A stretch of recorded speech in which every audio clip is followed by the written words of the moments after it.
O crime do anticristo. Nós já lidamos com algumas destas questões antes, mas hoje vamos colocar uma ou duas coisas em perspectiva, para que vejamos para onde nós vamos. Mas antes de fazer isso, o que é uma besta na Bíblia? É uma entidade política? Nós também encontramos a besta no livro de Apocalipse. Nós a encontramos em Apocalipse capítulo 13. Ela sai do mar entre as nações e ela tem todos os atributos do pequeno chifre.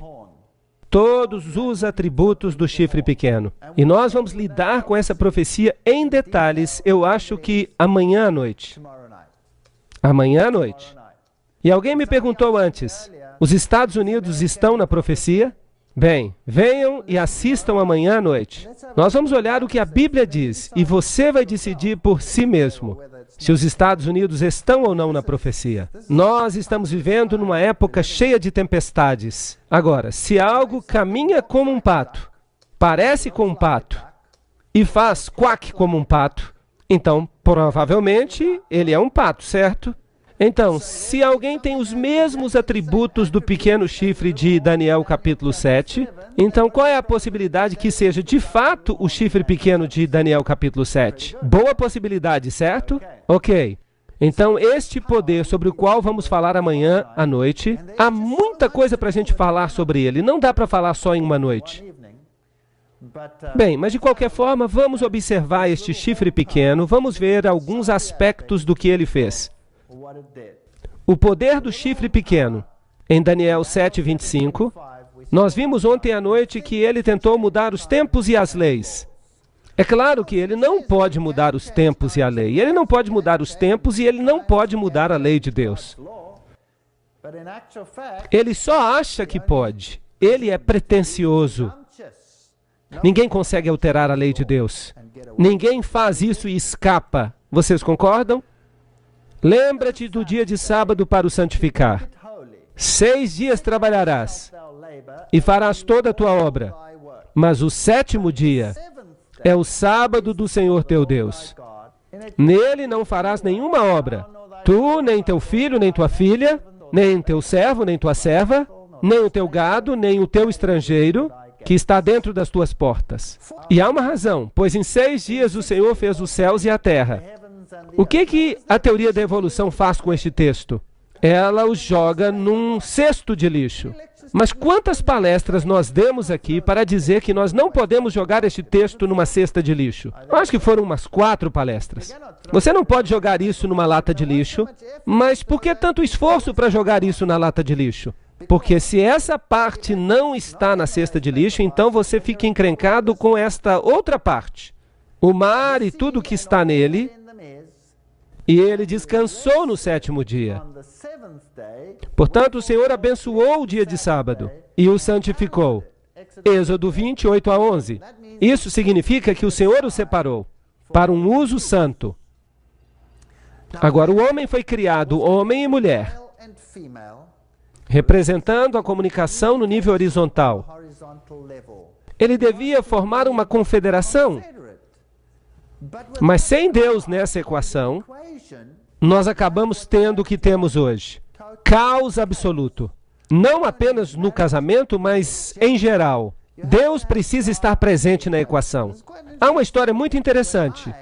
A primeira vez que eu entrei em contato com Deus, eu fiquei com muitos ciúmes de Deus. Porque Ele exige o primeiro lugar. E eu era casado com minha esposa, e ela era toda minha. E agora eu tinha que compartilhá-la. Foi duro.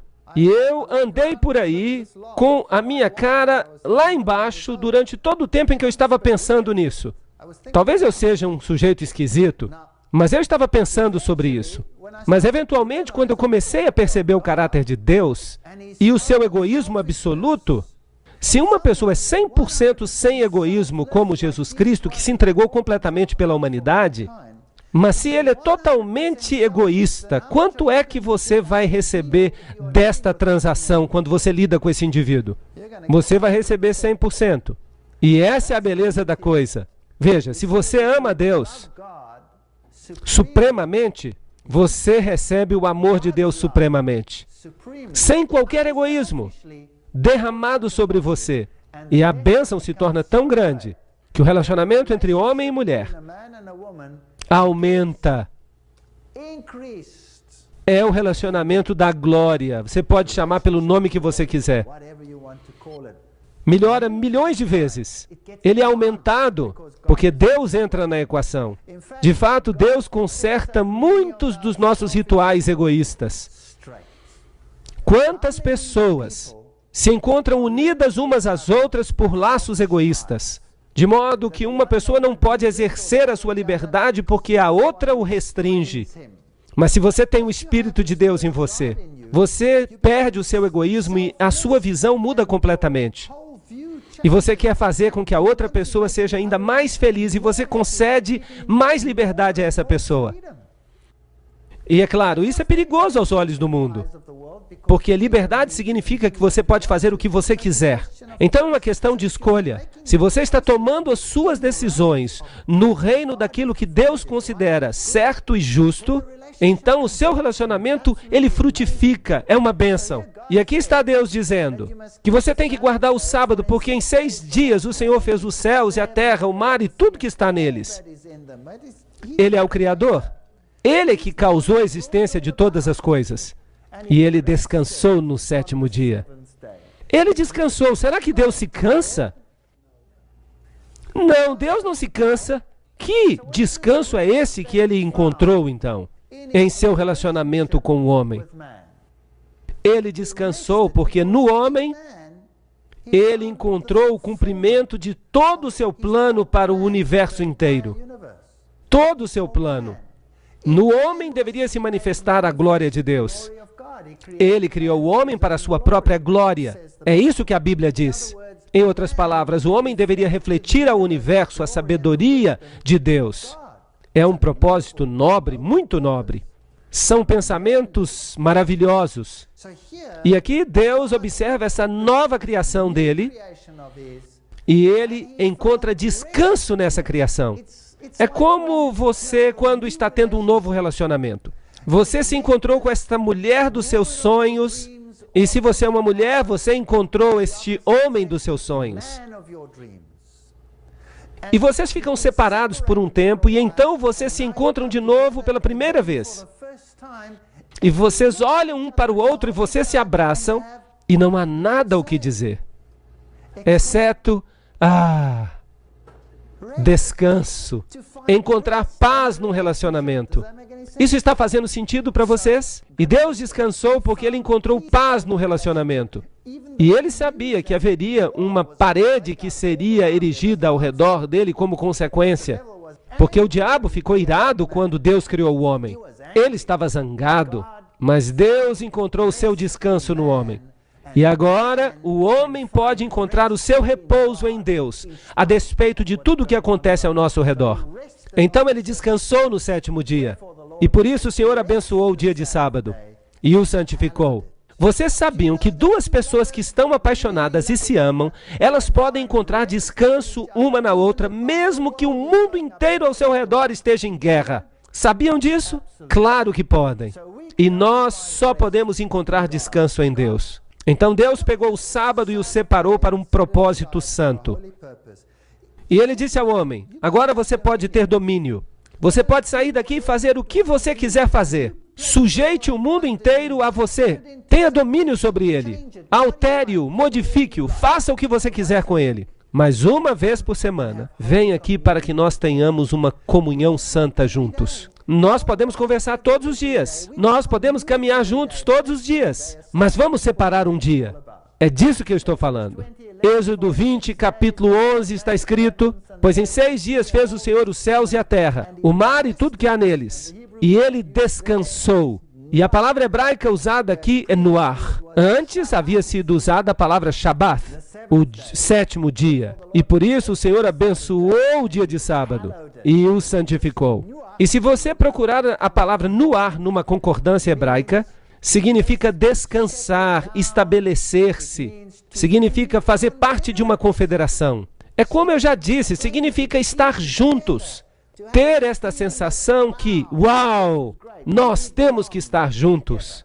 Além disso, eu também lhes dei os meus sábados, para que sejam um sinal entre mim e eles, para que saibam que eu sou o Senhor que os santifica. Esta relação sagrada, esta capacidade de fazer o que é certo, a vontade de fazer o que é certo, vem de Deus. Então o Senhor lhes deu o sábado como sinal, para que eles saibam que o Senhor é Ele, o Senhor, que os santifica. Ezequiel, capítulo 20, versículos 12 e 20. E aqui está outro texto paralelo. Santificai os meus sábados, santificai-os, e eles serão um sinal entre mim e vós, para que saibais que eu sou o Senhor vosso Deus. É estranho. Será que seria possível que outra pessoa fosse o Senhor vosso Deus? Sim ou não? Bem, os povos antigos, especialmente Israel, constantemente se desviavam e seguiam falsos deuses. Não importa o lugar, às vezes era Moloque, às vezes era Baal, às vezes era outro deus. Adoravam Astorete, a rainha dos céus, adoravam esses deuses estranhos.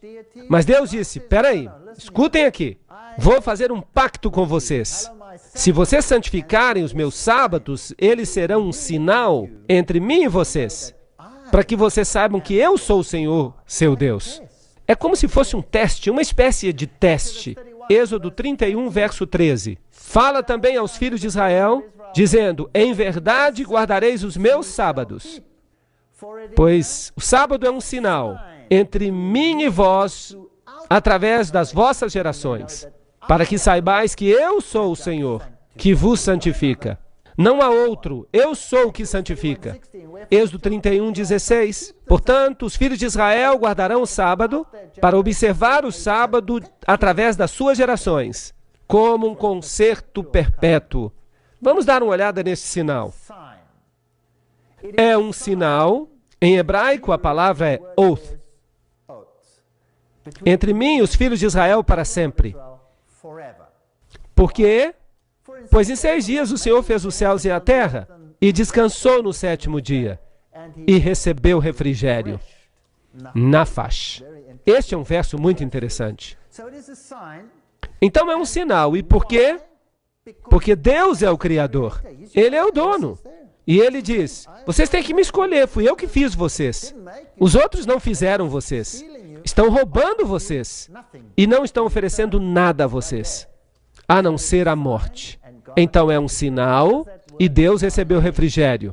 Agora, o que a palavra sinal significa? Se vocês olharem o hebraico, você pode consultar uma concordância sozinho em casa. Você pode usar um computador, você pode procurar. Então a concordância diz que é um sinal, sígnia, um milagre, uma marca. É um sinal, uma marca distintiva. Aqui está a definição da concordância de Strong desta palavra. Então, será que Deus tem uma marca? Que marca é essa? É o sábado. Deus tem uma marca. Será que a besta tem uma marca? Sim, claro, é chamada de a marca da besta. Eu fico imaginando o que essa marca seja. Será que é o chip de um computador? Será que é um código de barra que vai ser impresso na sua mão? Será que é algo que você pode encontrar numa lata de feijão? Você olha lá embaixo? Será que Deus está interessado em linhas numa lata de feijão? Ou será que Ele está interessado no seu caráter e na sua fidelidade? Qual é o interesse de Deus? Sim, em seu caráter e na sua fidelidade. Então vamos prestar bastante atenção aqui. Sim, agora nós já sabemos que Deus tem uma marca, um sinal, e é o sábado. Portanto, é um sinal ou uma marca entre mim e os filhos de Israel para sempre. Pois em 6 dias o Senhor fez os céus e a terra, e Ele descansou no 7º dia, e Ele recebeu refrigério. Nós precisamos compreender primeiro a marca de Deus, o seu sinal ou selo. São sinônimos. Vamos dar uma olhada no selo dos Estados Unidos. Este é o selo dos Estados Unidos e um selo autentica um documento. Este é o selo do presidente dos Estados Unidos da América. E este aqui é um típico selo de rei. Este é o selo de Jorge VI, o rei regente da Inglaterra. Notem os 3 elementos. Ele dá o nome, Jorge VI, e então ele dá o título, que é rei, e ele dá o seu território, que é Grã-Bretanha e seus domínios. Então, um selo típico tem todos esses componentes: o título, o nome, e ele tem o território. E sem o selo, uma lei se torna inútil. Ela fica destituída de autoridade. Aqui está o Decálogo. Trata-se de uma lei. Trata-se da lei de Deus. E esta lei somente tem autoridade porque ela contém um selo nela. E o Senhor lhe entregou 2 tabletes de pedra escritos com o dedo de Deus. Deuteronômio 9 e 10. O selo de Deus está no coração da lei de Deus. Prestem atenção, por favor. Todos os outros mandamentos são apenas mandamentos. Não matarás, não farás isso, não farás aquilo, não terás outros deuses diante de mim, não tomarás o nome do Senhor teu Deus em vão, honra teu pai e tua mãe para que se prolonguem os teus dias sobre a terra, etc. Mas aqui há algo especial. Lembra-te do dia de sábado para o santificar, em 6 dias farás todo o teu trabalho, mas o 7º dia é o sábado do Senhor teu Deus, pois em 6 dias o Senhor, aí está o nome, é Jeová, é o nome de Deus. Nós temos o nome, Ele fez os céus e a terra. Aí está o título, Ele é o Criador. E qual é o seu domínio? Céu, terra, mar e tudo que está neles. E aí está o domínio. Todos os elementos estão presentes. E sem o sábado, a lei não teria autenticidade. Seria apenas um outro documento. Mas agora ela tem o selo de Deus. Jeová, o seu Criador, o seu domínio, céus, terra, mar, tudo, todas as nações, tudo que já foi criado, está sob o seu domínio. Agora, se os Estados Unidos fazem uma lei, uma nova lei, se eles proclamarem uma nova lei, essa lei precisa ser assinada por quem antes de ela entrar em efeito? O presidente deve assiná-la. E se o presidente não assina, a lei não é válida. Certo ou errado? Muito bem. Agora imaginem, eu sempre uso uma parábola para explicar isso. Nós colocamos a nós mesmos um pouco atrás no tempo, lá na época da Alemanha, e Adolf Hitler sobe ao poder. E ele está tão impressionado com o próprio poder, ele quer garantir que ninguém lhe faça oposição. E então ele proclama uma lei. Esta é uma história hipotética, não é verdadeira. Só para ilustrar este assunto. Ele proclama uma lei, e ele diz, na próxima quarta-feira, às 12 horas, eu quero que todo o povo alemão saia às ruas e proclamem sua solidariedade para comigo, gritando todos a uma só voz, Heil Hitler, naquele momento exato. Na quarta-feira, no momento exato. 12 horas, 1 hora, vamos dizer 12 horas. Todos têm que fazer isso. E a Gestapo sai às ruas, e a polícia militar sai às ruas, e o desfile começa. Quantas pessoas do povo alemão teriam saído às ruas? Eu acho que todos. E quando a hora chega, todas elas demonstram a sua solidariedade. Bem, e eu fico tão impressionado com isso que eu também faço uma lei. Eu digo, não, na próxima quinta-feira, às 12 horas, todo mundo tem que sair para a rua e gritar Heil Walter Weiss. E eu envio isso para todas as casas na Alemanha. E a quinta-feira seguinte chega, quantas pessoas vão aparecer na rua? Nenhuma salsicha sozinha. Isso não é justo. Por que não? Por que eles podem fazer isso para aquele palhaço e não podem fazer isso para mim? Qual é a diferença? Eu não tenho o quê? A autoridade, eu não tenho o título e eu não tenho a jurisdição. Estão entendendo? A lei dele vale, a minha lei não vale nada. Era a mesma lei, mas ela não vale nada. E Adolf Hitler ficou tão animado com a resposta positiva que ele recebeu, e é claro, isso nunca aconteceu, que ele decide escrever a mesma lei e ele decide enviá-la, vamos dizer, para a Rússia. E ele diz, na próxima quarta-feira, às 12 horas, eu quero que todos os russos saiam de casa e gritem a mesma coisa. Quantos russos sairiam à rua? Nenhum. Talvez saíssem para zombar dele. Qual é a diferença? Por que funcionou na Alemanha e não funcionaria na Rússia? A lei estava fora da sua jurisdição. Ele pode até ter o título, mas ele não tinha jurisdição. Mas aqui nós temos as três coisas no mesmo lugar. O Senhor é o nome dele. Temos a jurisdição, temos o título, que é Criador, e então temos a jurisdição, que inclui todas as coisas no céu e na terra. E é por isso que todos temos que obedecê-lo. É isso que faz com que a lei seja autêntica. E isso dá poder para toda a lei. Sem o sábado, sem esta assinatura, a lei passa a ser apenas mais um documento com regras. Ela então não diz de onde ela veio e nem quem tem a autoridade. Então temos o Senhor, Criador, céu e terra. É isso que dá autenticidade à lei.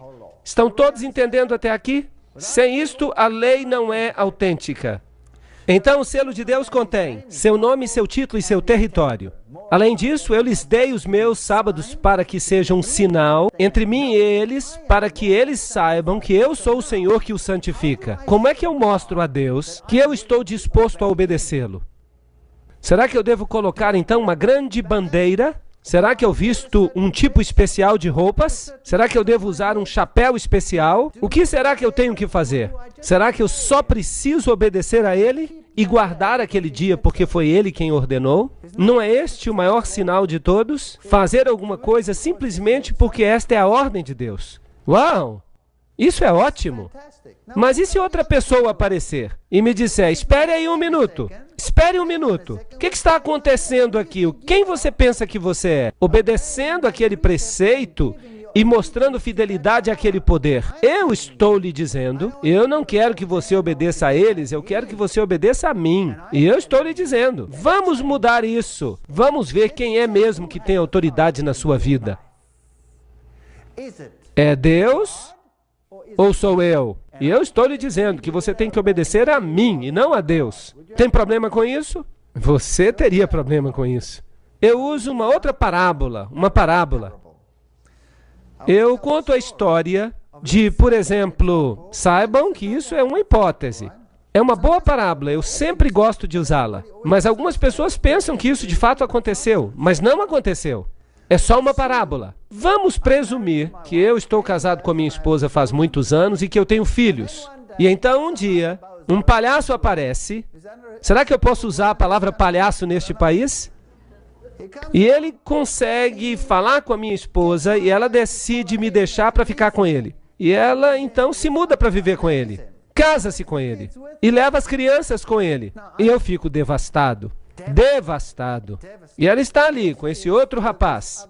E eu não sei por que ela escolhe esse outro rapaz que parece uma couve-flor e usa dentes falsos. Mas ela vai com ele. E ela me deixa. Eu tenho certas regras na minha casa.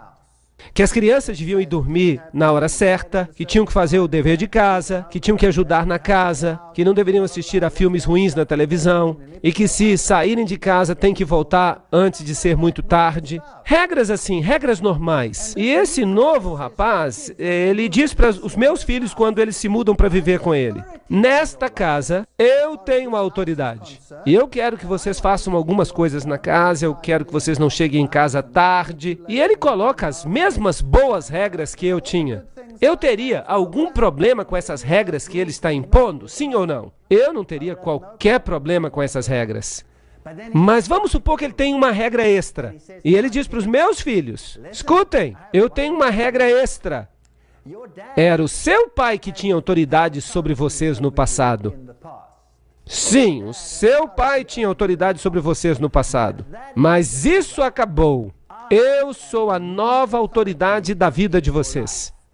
E vocês têm que obedecer a mim.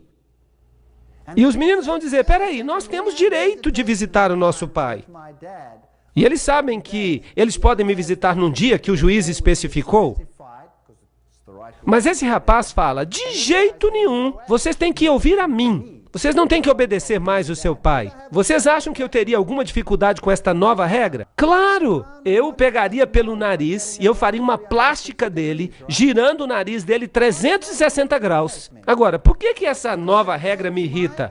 Porque ela afeta minha autoridade. Ninguém deve interferir na minha autoridade quando isso diz respeito aos meus filhos. Eles são os meus filhos. Agora, Deus sente a mesma coisa. Nós somos os filhos dele. E um outro poder vem e diz, eu não me importo com todas as leis de Deus, mas esta lei aqui, que diz respeito à autoridade, esta eu quero para mim. Vocês não vão obedecer a Deus. Deus também vai fazer uma plástica nele e vai girar o nariz dele 360 graus. Quer ele goste disso ou não. E então Deus diz, eu lhes dei os meus sinais para que fosse um sinal entre mim e eles, para que eles soubessem que eu sou o Senhor que os santifica. Isaías 58:13 diz, se desviares o teu pé de profanar o sábado e de fazer a tua própria vontade no meu dia santo e chamares o sábado de deleitoso, eu não estou falando do jeito que os judeus guardavam o sábado. Era um ritual, você podia fazer isso, mas não podia fazer aquilo, e não podia comer ovos, e não podia deitar no sábado, e você não podia fazer isso nem aquilo, e você não podia caminhar. Não, isso era um fardo. Está escrito aqui, chamares o sábado de deleitoso. Não, um fardo. Santo ao Senhor, honorável, e o honrares, não seguindo os teus próprios caminhos, não buscando os teus próprios prazeres, não falando as tuas próprias palavras. Então te deleitarás no Senhor, e eu te farei cavalgar sobre os altos da terra, e te alimentarei com a herança do teu pai Jacó. Pois a boca do Senhor o disse, e ele disse, e se você honrar a minha autoridade na sua vida, e se você passar esse dia comigo, e se você permitir que eu o santifique, você será feliz e você terá a herança de Jacó, que é a vida eterna. Será que esse dia se aplicava somente aos judeus e o estrangeiro? Está escrito em Isaías 56:6 e 7. Todos os filhos do estrangeiro que se converterem ao Senhor, para servi-lo e amar o nome do Senhor, para serem seus servos, todos os que guardam o sábado. O sábado se tornou um sinal de fidelidade para com este Deus chamado Jeová. Era um sinal. Então eu os trarei à minha montanha sagrada e os encherei de alegria na minha casa de oração, pois a minha casa será chamada de casa de oração para todos os povos. Então o estrangeiro veio e ele teve que aceitar o sábado, sim ou não? Claro que sim. Ele teve que aceitar o sábado. Em Deuteronômio 11:13-20. E será que se ouvires cuidadosamente os meus mandamentos, que eu vos ordeno hoje, cuidado para que o vosso coração não vos engane. Os mandamentos são a lei de Deus, eles são rígidos, você não pode alterá-los. Se vos desviares e servirem a outros deuses adorando-os, existe então a possibilidade de que aconteça um conflito? Sim ou não? Sim, pode haver um conflito. Portanto, agora prestem atenção. Colocareis as minhas palavras no vosso coração. Ele está falando dos mandamentos de Deus. E na vossa alma. E as atareis às vossas mãos como sinal. Preste atenção agora. Na vossa mão, para que sejam recordativos diante dos vossos olhos. Então, onde os mandamentos de Deus devem ser postos? Na sua mão e na sua fronte. Uau! Existe também uma marca da besta que será colocada sobre a mão e sobre a fronte? Oh! Mas os mandamentos de Deus são eles que devem estar na sua mão e na sua fronte. Os judeus eram muito sábios. Eles escreviam os 10 mandamentos numa pequena placa e eles a atavam às mãos e à fronte. O contrato estava assinado e eles saíam andando. Eu tenho a lei na minha mão, eu tenho a lei na minha fronte. Grande coisa. Vocês acham que era isso que Deus queria? É uma coisa tão tola que parece inacreditável. Deus nunca quis isso. O que ele queria dizer quando ele falou isso? Ele disse, vocês têm que amarrar as suas mãos, ou seja, vocês têm que agir de acordo com a lei. Coloque-a na sua fronte, significa pense de acordo com a lei. Faz sentido? Não tem nada que ver com um sinal externo.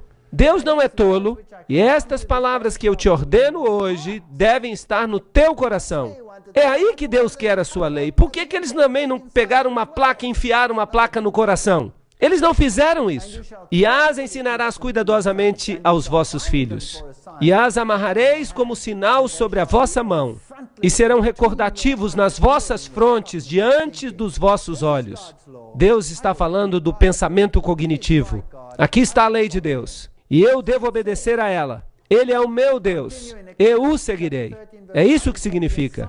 Continuando com Êxodo 13:9. Será um sinal para ti sobre tua mão e um memorial entre os teus olhos. para que a lei de Deus esteja na tua boca. Está bem claro aqui. O que tem que estar na mão e na fronte? A lei de Deus. Não tem nada que ver com um código de barra numa lata de feijão ou qualquer outra coisa. Tem que ver com a lei de Deus, que precisa estar na sua mão e na sua fronte.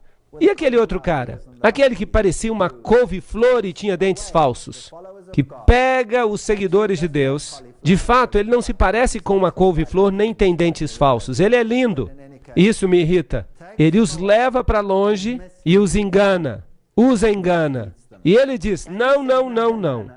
O meu sinal, a minha marca, na fronte ou na sua mão.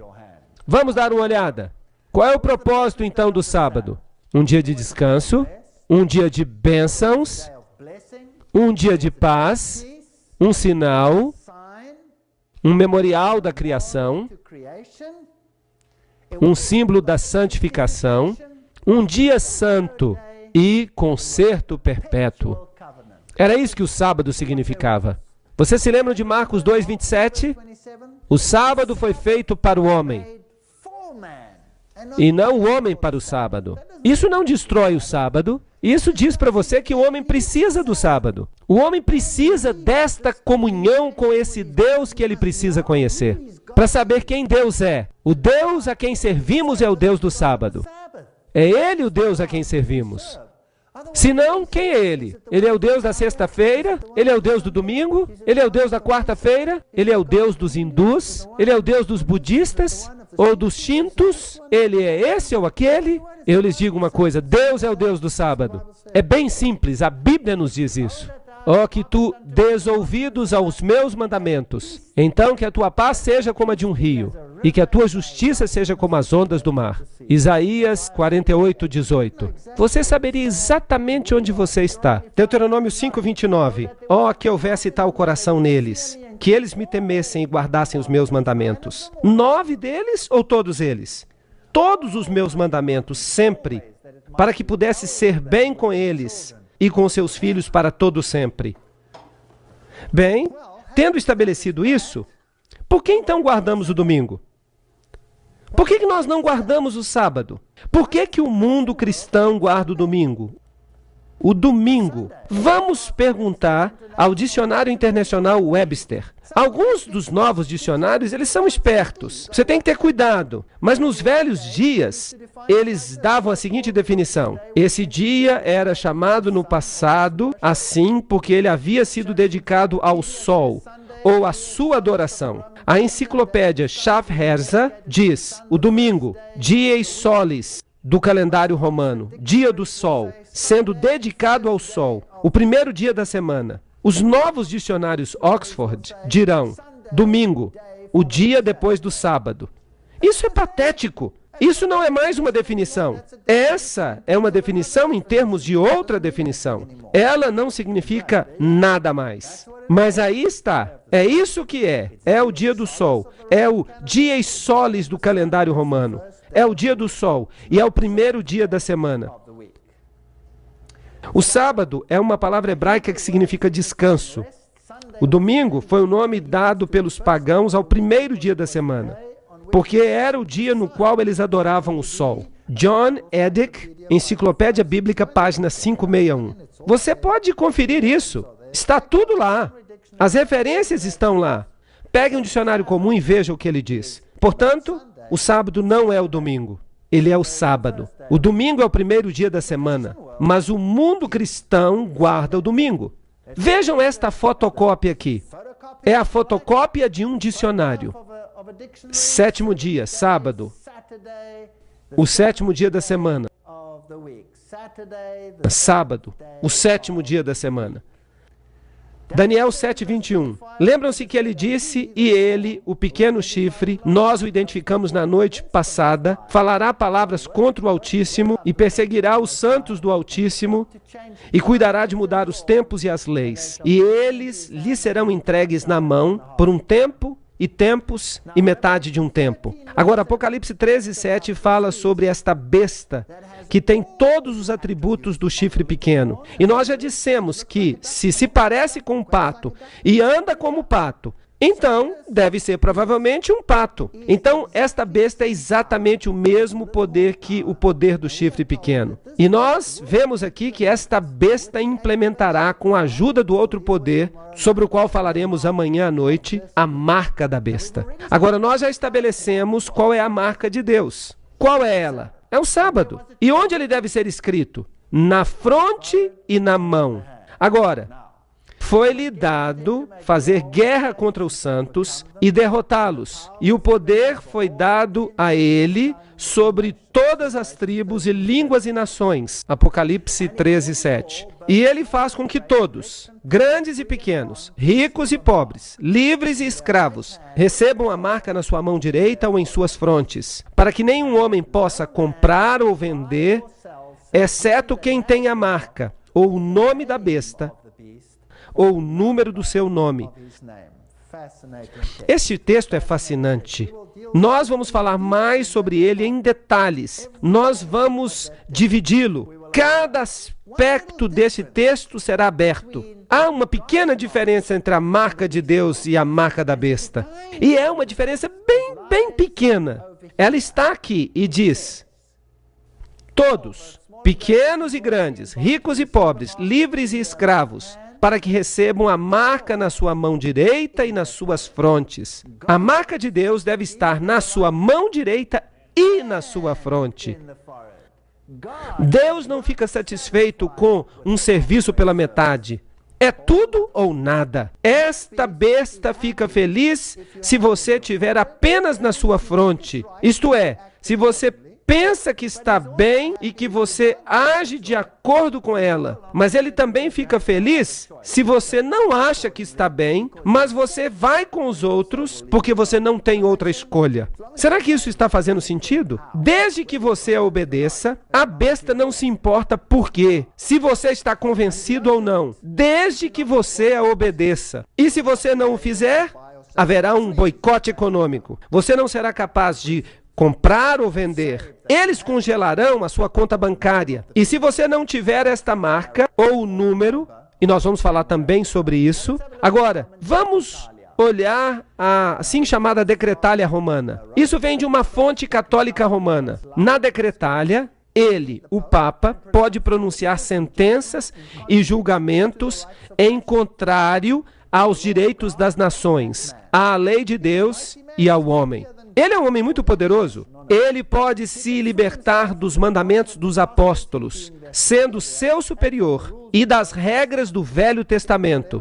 Então ele pode fazer o que ele quiser. O Papa tem o poder de mudar os tempos, de abrogar as leis e de dispensar coisas, até mesmo os preceitos de Cristo. Então, não interessa o que o velho marido fale. Eu sou o novo marido, eu mando por aqui. Você tem que obedecer a mim, você não tem que obedecer ao seu pai, você tem que dar ouvidos a mim. Vejam o que a Bíblia diz em 2 Tessalonicenses 2, 3 e 4. Que nenhum homem vos engane de modo algum, pois aquele dia não virá, sem que haja primeiro uma queda e que apareça o homem do pecado. Aí está a transgressão da lei. Ele se revelará, o filho da perdição, que se opõe e que se exalta acima de tudo que se chama Deus. Ele é outro cara, e o seu dia se aproxima, o dia no qual o seu nariz será girado 360 graus, não por mim, não por qualquer homem, mas por Deus, sem mãos humanas, diz a Bíblia. O Papa Nicolau, citado no livro Fatos dos Tempos, diz: o Papa representa a razão. Ele pode abolir as leis, ele pode tornar o erro certo, corrigindo e alterando as leis. Vejam que ele é poderoso. Pergunte à Igreja Católica qual é o sétimo dia, e ela vai dizer que o sábado é o sétimo dia. O seu pai disse para guardar o sábado, mas eu estou dizendo, não há visitação nesse dia. Então por que você observa o domingo em vez do sábado? Porque eu sou a nova autoridade da sua vida, e nós observamos o domingo em vez do sábado, porque nós, a Igreja Católica, transferimos a solenidade do sábado para o domingo. E isso não vem de qualquer fonte. Isso vem da doutrina católica do Catecismo para os Conversos, de 1957. Isso é bem direto. Saiu da fonte. Este é o novo namorado e ele diz: você não tem mais que dar atenção ao seu pai. Você agora tem que prestar atenção em mim, no que eu digo. Então o que ele está atacando?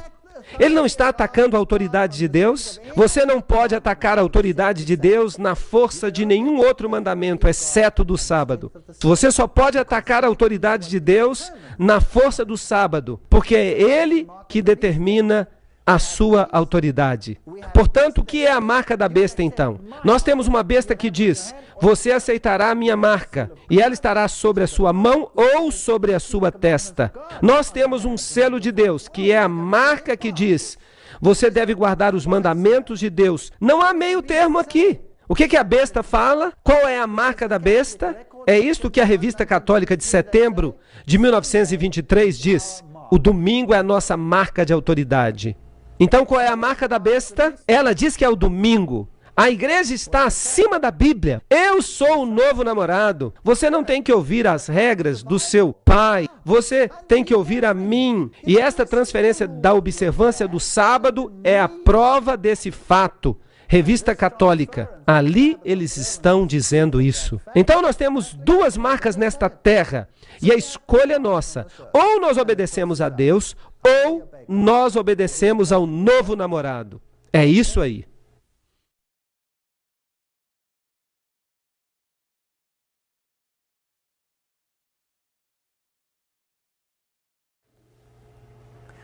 Então, Satanás atacou o sábado porque ele é o selo de Deus. Ele afeta a autoridade de Deus. Aqui está uma outra citação do Mundo Católico de março de 1894. Ela tomou o domingo pagão e tornou o domingo cristão. E então, o domingo pagão, que era dedicado a Balder, e Balder é o mesmo Baal, se tornou o domingo cristão, sagrado para Jesus. Interessante.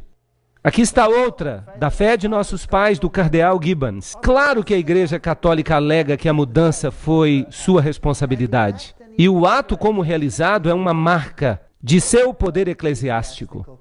Ela diz que ela tem mais poder do que Deus nesta questão. Não me interessa que leis Deus tenha feito, você vai me dar ouvidos. Isso é que eu chamo de arrogância. A Bíblia diz: lembra-te do dia de sábado para o santificar, mas a Igreja Católica diz não. Está aí bem claro. Quem está falando? É o padre Enright, escrevendo no Sentinela Americano. É um porta-voz da Igreja Católica. Ele diz que a Bíblia fala isso, mas que a Igreja Católica diz não. Pelo meu poder divino, eu estou abolindo o sábado e vos ordeno que mantenhais sagrado o primeiro dia da semana. E eis que todo mundo civilizado se prostra em reverente obediência à vontade da Igreja Católica. Aí está uma arrogância sem medidas. É tão arrogante que eu fico assustado. Pelo meu poder divino, se eles têm poder divino, então deve ser um poder divino diferente do poder divino de Deus. Há um Deus sobre a terra que se senta no templo de Deus, alegando ser Deus. Então pode-se servir a dois senhores. Mas é claro que a Igreja Católica não é o mesmo Deus. Então deve haver um outro poder por trás dela. E a Bíblia diz que o dragão lhe deu o seu trono e grande autoridade. Essas são palavras muito tristes. Não podemos dizê-las levianamente. Aqui está o Catequismo Romano do Papa Pio em 1566, por ordem do Concílio de Trento. Agradou à Igreja de Deus que a celebração religiosa do sábado fosse transferida para o dia do Senhor, o domingo. E em Apocalipse 1:10 está escrito: eu estava em espírito no dia do Senhor. E eles dizem que o dia do Senhor era o domingo aqui. Mas aqui está escrito que ele estava em espírito no dia do Senhor. Não se faz referência aqui a dia. Só a Bíblia pode dizer qual é o dia do Senhor. E aí está em Isaías 58:13. Se desviares o teu pé de profanar o sábado e de realizar o teu prazer no meu santo dia, e o chamares de sábado deleitoso, santo ao Senhor, então qual é o dia do Senhor de acordo com a Bíblia? O sábado? Não o domingo. E esta passagem, portanto, o Filho do Homem é Senhor também do sábado. Será que isso está abolindo o sábado? Ou estabelecendo-o? Quem é a autoridade? Por falar nisso, quem criou este mundo? Foi o Pai ou foi por intermédio do Filho? Foi por intermédio do Filho. Vocês vão ver. João capítulo 1. No princípio era o Verbo, e o Verbo estava com Deus, e o Verbo era Deus. Tudo que foi criado neste mundo foi criado por intermédio dele e para ele, por sua palavra. Portanto, Jesus é o Senhor do sábado. Imprensa Católica, de Sydney, em 25 de agosto de 1900. O domingo é uma instituição católica e as alegações quanto à sua observância só podem ser defendidas com os princípios católicos. Do início ao fim das Escrituras, não há uma única passagem que garante a transferência da adoração pública semanal do último dia da semana para o primeiro. Eles são tão diretos com respeito a isto. Você pode ler a Bíblia de Gênesis a Apocalipse, você não vai encontrar uma única linha autorizando a santificação do domingo.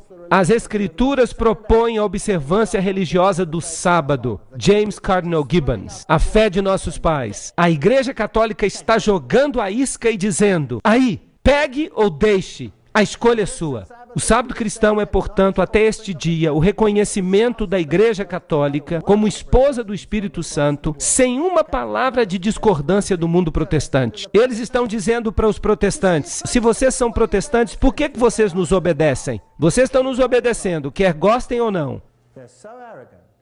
Aqui está o chanceler da Arquidiocese de Baltimore respondendo ao cardeal numa carta datada de 1920. Se os protestantes quisessem seguir a Bíblia, eles deveriam adorar a Deus no dia de sábado. Ao guardar o domingo, eles estão seguindo uma lei da Igreja Católica. Aqui está a Igreja Católica falando. John Gilmary Shea, na Revista Católica Americana Trimestral, o protestantismo, ao descartar a autoridade da Igreja Católica Romana, não tem base alguma para a sua teoria sobre o domingo. Eles deveriam guardar o sétimo dia, o sábado. Agora, aqui eles são bem arrogantes. Não o Criador do universo, em Gênesis 2, 1 a 3, mas a Igreja Católica pode exigir a honra de ter concedido ao homem uma pausa para a sua semana de 7 dias. Que arrogância! Isso me deixa de boca aberta. Isso é inacreditável. Esta citação não vem da Idade Média, ela vem de 1969. Essa daqui deve fechar tudo. A razão e o senso comum exigem a aceitação de uma dessas duas alternativas. Ou o protestantismo e a guarda do sábado, ou o catolicismo e a guarda do domingo. Um meio termo é impossível. Espelho Católico, 23 de dezembro de 1893. Aí está a linha de batalha. Se você obedece a Deus, que dia você vai guardar? O sábado.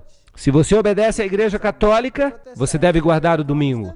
É isso que estão dizendo. Se você é protestante, mas você está guardando o domingo, então você está obedecendo a quem? Está obedecendo ao Papa. Isso não significa que os protestantes lá fora, que nunca ouviram essa informação, que eles têm a marca da besta. Eles não têm, porque Deus julga as pessoas de acordo com a luz que elas recebem, dentro de pouco tempo. Porque o atual Papa, o Papa atual, ele já solicitou uma legislação dominical mundial. E o seu presidente já disse que nós queremos implementar os seus ensinamentos. Isso é interessante. Eu vou mostrar para vocês. Então, por que os protestantes continuam a guardar o domingo?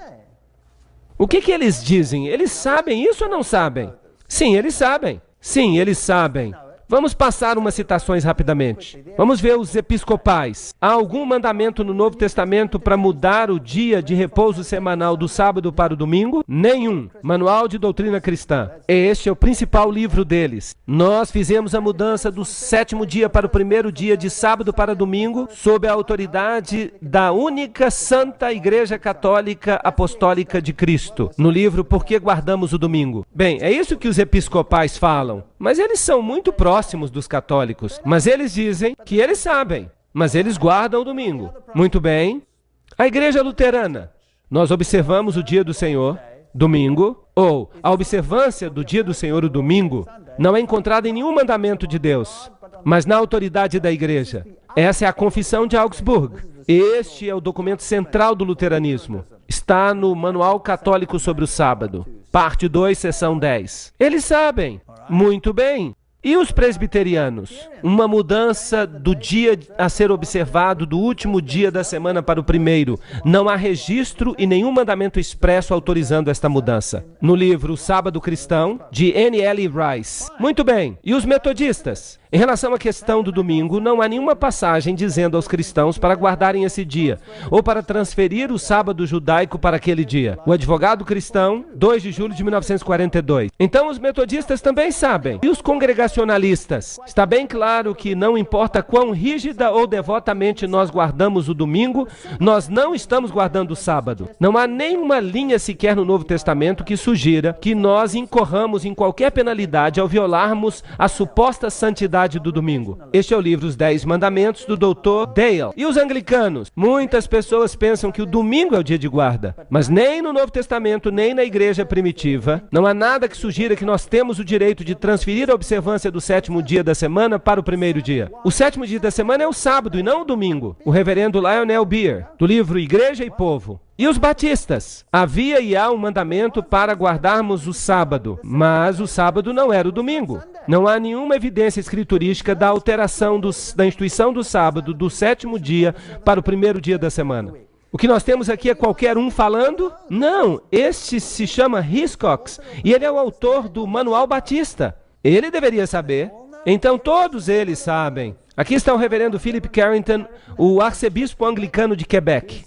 Ele provocou os clérigos locais ao dizer bem abertamente que não há nada que apoie a guarda do domingo. Ele falou abertamente nessa cidade de forte presença protestante que a tradição, e não a Bíblia, fez com que o domingo fosse o dia de adoração. A estrela diária de Toronto. Então, foi a tradição introduzida por Roma. Agora, o que o Senhor fala a respeito da tradição? Quase todas as igrejas ao redor do mundo celebram os mistérios sagrados, a ceia do Senhor, no sábado toda semana. Os cristãos de Alexandria e de Roma, por causa de uma tradição antiga, deixaram de fazer isso. Livro História Eclesiástica. Agora lembrem-se que Alexandria foi o local onde as doutrinas pagãs foram introduzidas. Ali os saduceus aprenderam que não havia ressurreição e que quando você vai para o céu, você vai para o seio de Abraão. E Jesus respondeu: o que vocês estão ensinando? Não existe isso. Então, Alexandria e Roma são as sedes do paganismo. Em Alexandria se desenvolveram os antigos cultos de mistério egípcios.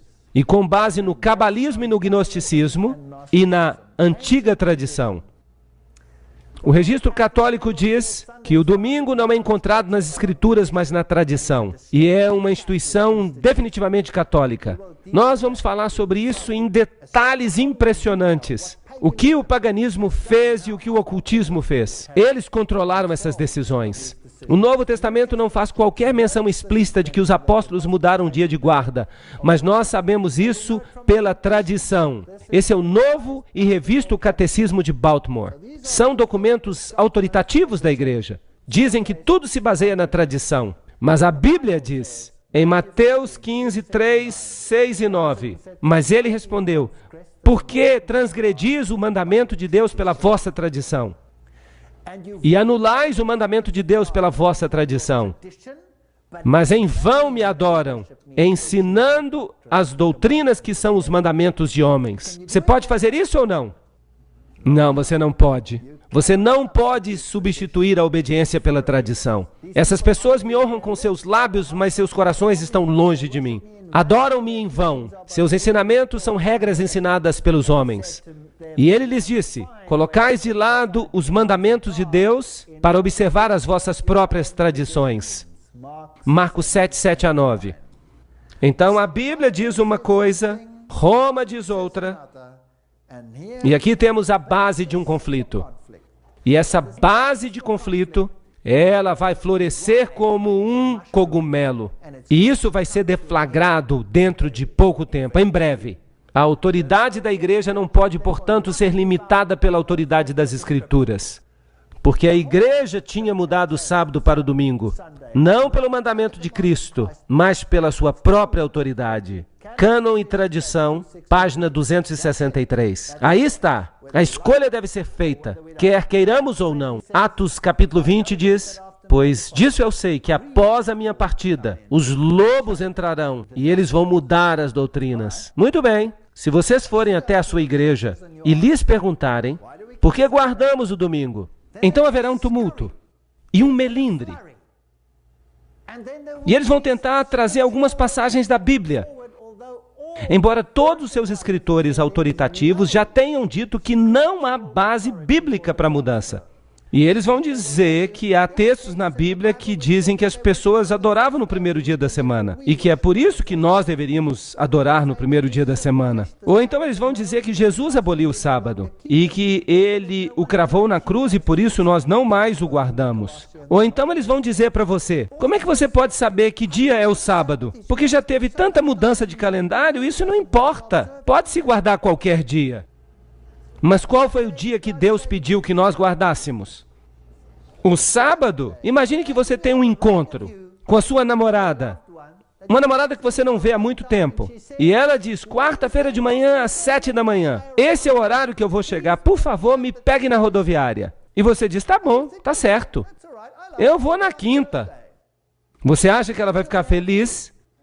Eu duvido. Muito bem. Muito obrigado.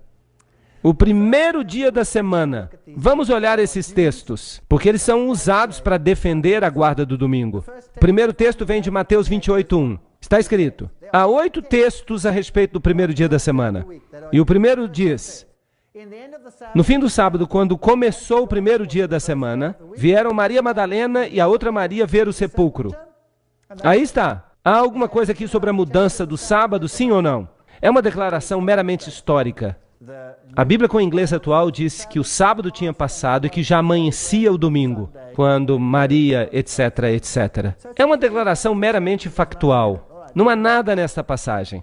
Em Lucas 23, 54 a 56, nos informa que essas mulheres guardavam o sábado. Elas prepararam as especiarias e os óleos e descansaram no dia de sábado. De acordo com o mandamento, elas não sabiam nada de uma mudança. Quando essas mulheres vieram no primeiro dia, é porque elas não tinham ido no sábado, porque elas descansaram segundo o mandamento. Bem, o segundo texto nós encontramos em Marcos, capítulo 16, versos 1 e 2. Quando o sábado passou, Maria Madalena e Maria, mãe de Tiago, e Salomé tinham trazido especiarias, para que elas pudessem vir e ungí-lo. E bem cedo de manhã, no primeiro dia da semana, elas vieram até o sepulcro ao nascer do sol. Há alguma coisa sobre alguma mudança aqui? Nenhuma palavra. Marcos 16, 9. Quando Jesus ressuscitou cedo no primeiro dia da semana, ele apareceu primeiramente a Maria Madalena, da qual ele havia expulsado 7 demônios. Há algo aqui sobre uma mudança? É só a declaração de um fato. Nada aqui sobre mudanças. Quarto texto. No primeiro dia da semana, bem cedo de manhã, vieram até o sepulcro, trazendo as especiaristas, e é a passagem de Lucas. Ele repete essa história. Há algo aqui sobre uma mudança? Nada. Podemos descartar este também. Agora restam 4 que nós ainda temos que comentar. Quinto texto. João 20, versículo 1. No primeiro dia da semana, vem Maria Madalena cedo, quando ainda era escuro, até o sepulcro para ver se a pedra tinha sido rolada do sepulcro. Há algo aqui? Nada. Sexto texto. João 20, versículo 19. No mesmo dia à noite, sendo o primeiro dia da semana, quando as portas estavam fechadas, onde os discípulos se reuniam, com medo dos judeus, Jesus veio e ficou no meio deles, e disse a eles, paz seja convosco. Este aqui é usado com bastante frequência. Ah, os discípulos se reuniram no primeiro dia da semana. Eles estavam adorando. O texto não diz isso. Diz que eles se reuniram no primeiro dia da semana. Por quê? Porque estavam com medo dos judeus. Bem, no sábado eles sabiam que eles estavam relativamente seguros, porque nenhum judeu faria algo no sábado. O judeu pensaria que estaria violando o sábado. Mas quando o sábado acabou, eles ficaram com as pernas bambas. Não se fala nada aqui sobre adoração. Só sobram 2 textos. 2 textos. Atos 20, versículo 7. E no primeiro dia da semana, quando os discípulos se reuniram para partir o pão, Paulo pregou a eles, pronto para partir no dia seguinte. E continuou seu sermão até a meia-noite. Agora, na Bíblia do inglês atual, está escrito no sábado à noite. Eles se reuniram. Ah, esse texto que eles dizem que eles estavam adorando, e o texto diz que eles tiveram a ceia, partiram o pão. Agora vamos analisar esse texto com cuidado. No primeiro dia da semana, eles se reuniram para partir o pão. Quando é que o primeiro dia começa? No final do sábado. Que hora do dia é isso? À noite. Então, eles se reuniram no primeiro dia da semana, era à noite, e eles vieram para partir o pão. Esta é uma parte que nós temos que observar. Vieram para partir o pão. Mas Paulo pregou para eles pronto para partir no dia seguinte.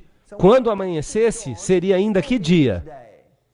Seria o domingo, primeiro dia. E ele faria uma longa jornada. E ele falou para eles até a meia-noite. E o pobre Eutico estava lá sentado na janela. E Paulo continuou pregando e pregando. E ele começou a abrir a boca. Bum! Caiu da janela. Lembram-se da história? E Paulo teve que correr lá embaixo. Orou por ele e ele se levantou. Não se trata de uma reunião no domingo pela manhã. Era uma reunião à noite. Mas ela não foi realizada no sábado, porque o sábado era santo. Eles se reuniram depois do sábado. Paulo tinha muita coisa para contar. E se o domingo fosse tão sagrado, por que Paulo viajaria no dia seguinte? Muitos e muitos quilômetros, no assim chamado Domingo Santo. Não. Então só sobra uma coisa para discutir, o partir do pão. Nós já sabemos que era à noite. Nós lemos ainda em Atos 28 e 11, que havia muitas luzes no cenáculo, onde estavam reunidos. Estava escuro, certo? E não podia ter sido no domingo à noite, porque então isso seria o segundo dia da semana. Então, eles se reuniram depois do sábado. Portanto, quando ele subiu de novo e partiu o pão, e comeu, e pregou um longo sermão, até o nascer do dia, então ele partiu. Então ele ainda permaneceu mais tempo pregando. E então, quando amanheceu, ele foi embora. Não era um dia sagrado para ele. Ele estava prestes a viajar e aquele era o único momento em que ele podia fazer uma reunião com eles. E a respeito da segunda parte, o partir do pão, Atos 2,46 diz: E eles continuaram diariamente, de comum acordo no templo, partindo o pão, de casa em casa, faziam suas refeições com alegria e unidade de coração. Então eles não tiveram uma santa ceia, o que eles fizeram foi jantar juntos. Foi isso que aconteceu e, portanto, sobra apenas um texto. Há um texto que sobra. Então, este texto do qual nós acabamos de falar, ele dá apoio para a santidade do sábado. Porque logo depois do sábado, eles se reuniram para discutir questões e se preparar para a viagem. Oitavo texto, 1 Coríntios 16, 1 a 2. Agora, com respeito à coleta para os santos. Sim, eles faziam coletas na igreja. Assim como eu ordenei às igrejas da Galácia, fazei vós também, no primeiro dia da semana, que cada um de vós reserve a parte. Por falar nisso, a tradução de Weymouth declara isso de modo muito agradável. Diz, em casa, conforme Deus o abençoou, para que não haja coletas quando eu voltar. Então os críticos dizem, bem, eles faziam uma coleta durante o culto. Não. O texto diz que eles deviam reservar o dinheiro no primeiro dia da semana, em casa. Vamos pensar sobre isso. Antigamente, e isso ainda funciona para muita gente hoje em dia, alguns recebem o salário no final da semana. Quando se recebe o salário quando você tem um salário semanal? Na sexta. Na sexta você recebe, o trabalho acabou e você recebe o seu salário. Você pega o dinheiro e leva para casa. Mas, de acordo com o pensamento hebraico, a sexta é a preparação. Você se prepara para o sábado. Paulo diz, separe o dinheiro quando? No primeiro dia da semana. A lógica, então, é que eles tomavam as decisões e separavam a oferta e o dízimo e o que mais você queria guardar. E Paulo está dizendo, não façam isso na sexta-feira quando vocês receberem o dinheiro. O sábado está chegando. O sábado é sagrado. É melhor fazer isso cedo no domingo, depois do sábado. Então, quando o sábado acabar, depois do pôr do sol, você então se senta e resolve o que fazer com seu dinheiro. E guarde o dinheiro em casa até que ele possa ser coletado. Isso ajuda a confirmar a guarda do domingo ou a guarda do sábado? Este texto. Ele defende a guarda do sábado. O sábado é tão sagrado que eles faziam isso no primeiro dia da semana. Será que Jesus mudou o sábado? Lucas 4,16. E ele veio a Nazaré, onde ele tinha crescido, conforme o seu costume. Ele entrou na sinagoga, no dia de sábado, e se levantou para ler. Então Jesus guardava o sábado. Jesus diz que nem um jota nem um tio seriam removidos da lei. Mateus 5, 17 a 19. Jesus não mudou o sábado, pois para isso também sois chamados, porque Cristo também sofreu por nós, deixando-nos exemplo, para que o pudéssemos seguir. E devemos caminhar como ele caminhava. 1 João 2,6. Então Jesus guardou o sábado, não há nenhuma evidência de que houve uma mudança. Onde está a evidência? Em Malaquias 3,6 está escrito: eu sou o Senhor e não mudo. Jesus não mudou. Salmo 89,4, não quebrarei o meu concerto, nem alterarei as coisas, nem alterarei aquilo que saiu dos meus lábios. Deus não muda, Jesus Cristo é o mesmo ontem, e hoje e sempre. Hebreus 13,8. Então quem foi que fez a mudança? A Igreja Católica, não foi Jesus. Se você me ama, então guarde os meus mandamentos. Se você os ama, guarde os mandamentos deles. Se guardais os meus mandamentos, permanecereis no meu amor, assim como eu guardei os mandamentos do meu Pai e permaneço no seu amor. Aquele que diz eu conheço e não guarda os seus mandamentos é mentiroso e a verdade não está nele. São palavras fortes. 1 João 2, verso 4. Aí está. Ou você obedece a Deus ou não obedece. Pois este é o amor de Deus, que guardemos os seus mandamentos. E seus mandamentos não são pesados. 1 João 5,3. Quem quer que diga que está em Deus, deveria viver assim como Jesus viveu. Ele guardava o sábado. Cristo também sofreu por nós, deixando-nos um exemplo.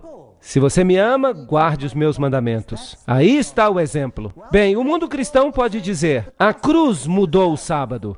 Não, ela não mudou. Vamos dar uma olhada.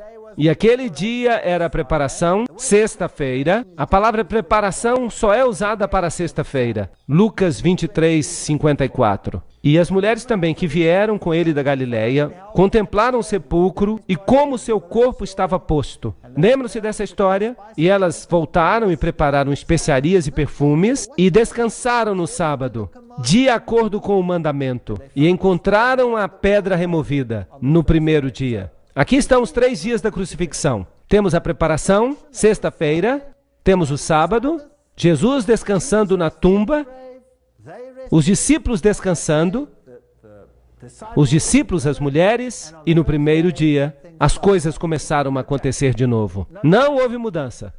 Nem a morte, nem a ressurreição alteraram o dia. Será que podemos ter certeza de que dia é o sábado? E essa dúvida? Vamos ver o que a astronomia nos ensina. Washington, Distrito Federal. Sua carta de fevereiro de 1932. Tivemos a oportunidade de investigar os resultados das obras de especialistas em cronologia e nunca nos encontramos um sequer que tenha qualquer dúvida a respeito da continuidade do ciclo semanal, mesmo bem antes do início da era cristã. Observatório Naval Americano, de Washington, Distrito Federal. Vamos dar uma olhada nisto. Algumas pessoas dizem que nós podemos ter perdido o sábado. Bem, o sábado foi instituído na criação. Se nós o perdemos, então ele foi reestabelecido no maná. Porque toda semana Deus fazia um milagre especial. E naquele dia o maná durava 2 dias. Todos os outros dias ele durava 1 dia apenas. Bem, se o sábado tivesse sido perdido, Deus o encontrou de novo no maná. E se ele foi perdido depois do maná, ele foi recuperado no Monte Sinai. Se nós chegarmos até o ano 46 a.C., foi quando o calendário juliano foi instituído. Daí por diante nós temos uma continuidade absolutamente precisa. E a cruz está aí, e nós acabamos de ler que Jesus guardava o sábado, os discípulos guardavam o sábado, não houve perda do sábado até aqui. Então, em 1582, houve uma mudança de calendário. E nós então adotamos o calendário gregoriano. Puxa vida, isso é ótimo, eu estou animado. Porque o calendário gregoriano se refere a quem? Ao Papa Gregório.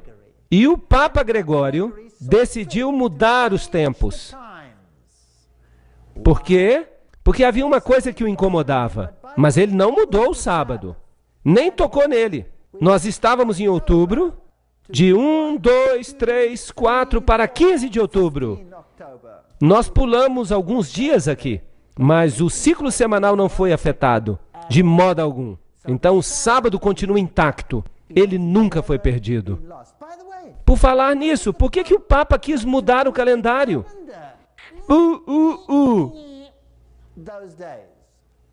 O que o incomodava? Por que ele mudou os tempos? Eu lhes digo que o incomodava. O que o incomodava é que a Páscoa cristã, o festival cristão, não estava 100% alinhado com a festa pagã de Ishtar, que em inglês se chama Easter, até os dias de hoje.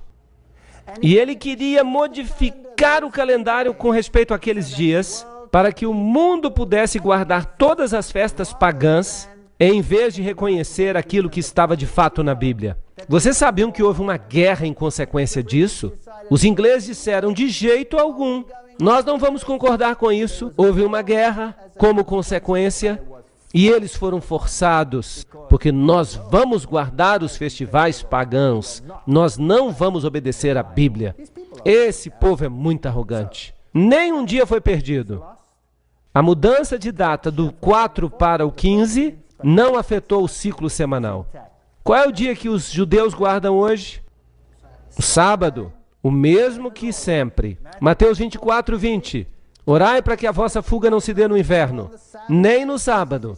Jesus está dizendo que no ano 70 depois de Cristo, quando vierem destruir Jerusalém, orem para que vocês não tenham que fugir no sábado.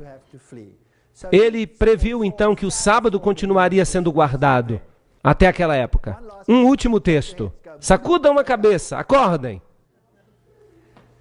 E Colossenses 2,16. Eles usam este aqui toda vez. Que ninguém vos julgue quanto a alimento ou bebida, ou com respeito a qualquer dia santo, ou lua nova, ou dia de sábado. Aí está a tradução da King James Version.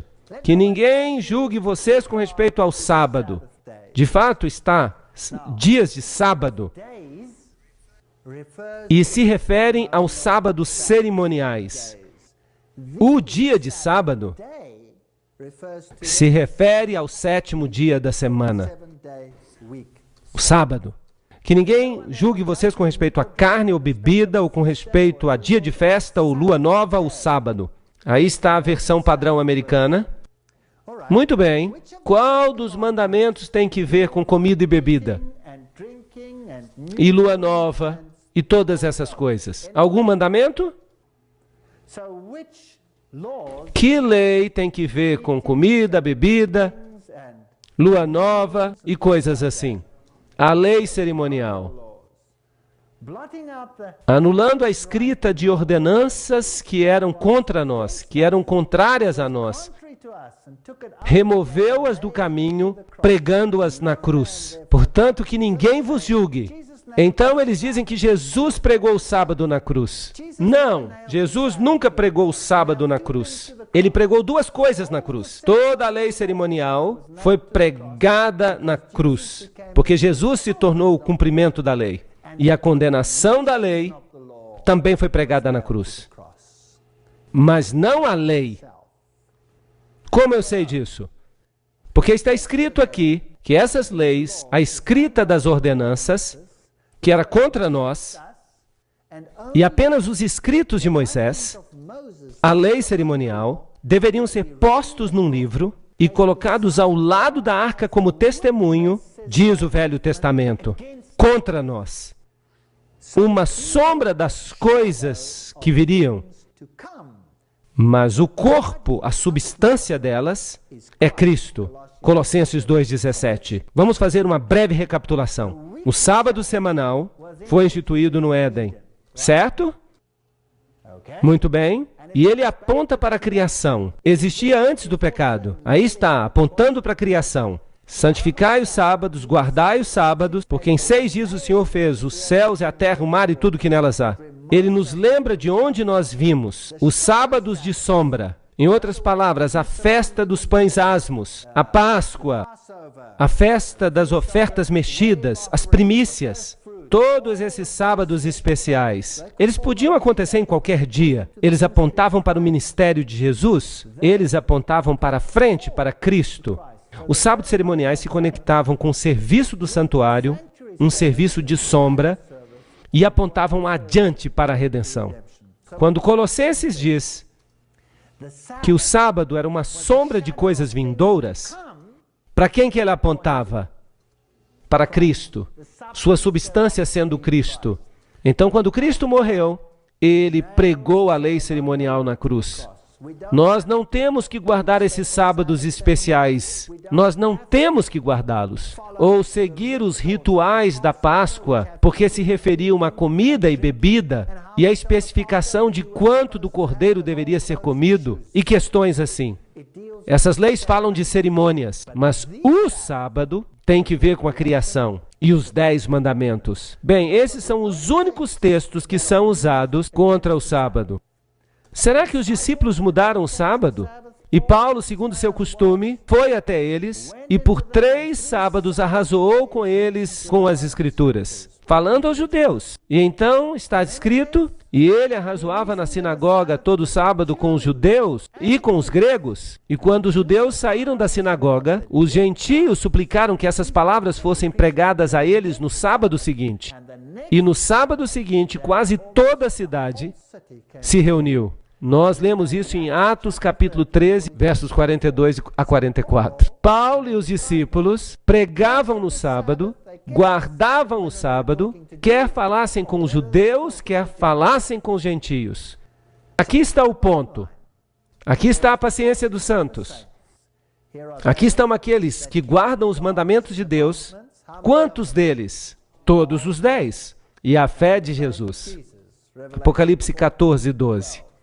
Colocarei as minhas leis em sua mente e as escreverei no seu coração. Uma citação de Hebreus 8:10. Aqui está o novo concerto. O novo concerto constitui em tomar a lei de Deus e colocá-la no coração, colocá-la na mente, na mão e na testa. Agir de acordo, pensar de acordo, obedecer a Deus. A Igreja Católica diz não. Por minha autoridade divina, você vai me obedecer. E não a eles. Mas a Bíblia diz em Apocalipse capítulo 22, 14, no Novo Testamento, bem-aventurados aqueles que guardam seus mandamentos, para que tenham o direito à árvore da vida. Aham! A obediência vai ser um teste. E possam penetrar nos portões da cidade. E então, se você é obediente, nós, de acordo com a sua promessa, aguardamos novos céus e uma nova terra, onde habita a justiça. 2 Pedro 3,13. Ninguém ainda tem a marca da besta. Ninguém tem a marca da besta agora. Mas quando essa lei for estabelecida, isso vai acontecer. Porque o Papa já pediu isso. E não pensem que os países islâmicos ou os países judaicos serão excluídos. O Papa já pediu isso. E todos vão guardá-lo. Quando essa lei chegar, então a decisão será tomada. E você escolhe ou aquele que se parece uma couve-flor e tem dentes falsos, ou você escolhe o Senhor. Um dos dois. A Bíblia diz, pois como os novos céus e a nova terra que eu farei permanecerão diante de mim, diz o Senhor, assim a sua semente e o seu nome permanecerão. E acontecerá que de uma lua nova a outra e de um sábado a outro, toda carne virá adorar diante de mim, diz o Senhor. Isaías 66, 22 a 23. Aí está o novo mundo. Será que o sábado vai ser guardado no novo mundo? Sim ou não? Sim. Mas o que essa lua nova está fazendo aqui? A lua nova, de uma lua nova a outra. Então, numa base mensal. Mas o festival da lua nova não é cerimonial? Será que isso vai ser guardado? Haverá algo que será celebrado numa base mensal também no céu. Porque a Bíblia diz que a árvore da vida dava o seu fruto quantas vezes? Uma vez por mês. Então eu tenho uma notícia para vocês. Sim, e a Bíblia diz que ela vai dar quantos tipos de fruto? 12 tipos de fruto. E as folhas dessa árvore serão para a cura dos povos. Uau! Então vamos imaginar isso. A árvore da vida vai dar o seu fruto uma vez por mês. E nós vamos participar da árvore da vida uma vez por mês. Talvez façamos chá com as folhas. O melhor tipo de chá, sem cafeína, é claro, da árvore da vida. Vai ser uma festa, pessoal. E de um sábado a outro virá toda a carne diante do Senhor. E os justos herdarão a terra e habitarão nela para sempre. Salmo 37, 29. Eu não estou condenando a ninguém hoje à noite. Nenhum indivíduo. Eu não disse que ninguém está perdido porque está guardando o domingo na fidelidade do seu coração. Eu não disse isso. Eu apenas disse que há um sistema nesta terra que alega que está acima de Deus, que é mais alto do que Deus e que tem autoridade na sua vida mais do que a autoridade de Deus. E que muito em breve este teste chegará a um ponto quando essa autoridade será testada e a sua fidelidade estará em questão. E pedirão então a você que escolha um ou outro. Se você escolher um, escolherá a besta, obterá a sua marca.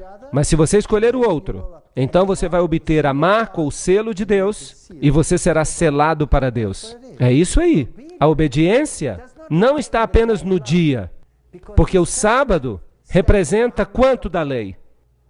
Toda a lei, porque a autoridade da lei é baseada no selo. Então o sábado é meramente uma autenticação de toda a lei. Nós devemos desenvolver um caráter semelhante ao de Cristo. Devemos permitir que a lei nos transforme.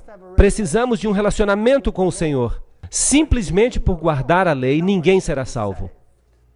Mas se temos relacionamento com Deus, podemos ser salvos. E seremos salvos. Mas precisamos ter um relacionamento certo com Deus. Então, guardaremos também a sua lei. Aí está o resumo de tudo. Eu espero que o assunto tenha ficado claro. Amanhã à noite, nós vamos falar sobre a besta de Apocalipse 13. E particularmente os cidadãos deste país deveriam estar aqui. Vai ser uma tempestade. Não percam. Obrigado por terem vindo.